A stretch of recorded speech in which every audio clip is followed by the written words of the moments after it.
రైతు నిరసనలపై పంజాబ్ పోలీసులు ఉక్కుపాదం మోపారు. శంభు ఖనౌరి సరిహద్దులో నిరసనలు చేపడుతున్న రైతులను అక్కడి నుంచి బలవంతంగా తరలించారు.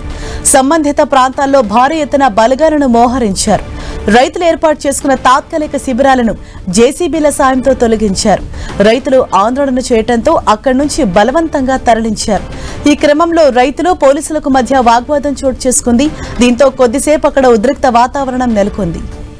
చండీగఢ్లోని కేంద్ర ప్రతినిధులు రైతు ప్రతినిధుల మధ్య చర్చలు జరిగాయి. రైతుల ప్రయోజనాలు కాపాడేందుకు కేంద్రం కట్టుబడి ఉందని, చర్చలు కొనసాగుతాయని కేంద్ర మంత్రి శివరాజ్ సింగ్ చౌహాన్ హామీ ఇచ్చారు.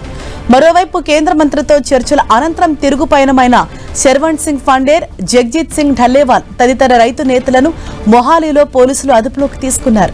వారు శంభు సరిహద్దుకు వెళ్తుండగా మార్గ మధ్యలో అదుపులోకి తీసుకున్నారు.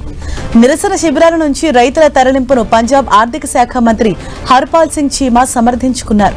రాష్ట్రానికి జీవనాడులుగా ఉన్న 2 హైవేలు ఏడాది కాలంగా మూసి ఉన్నాయని, దీంతో పరిశ్రమలు, వ్యాపారాలు తీవ్రంగా దెబ్బతిన్నాయని చెప్పారు.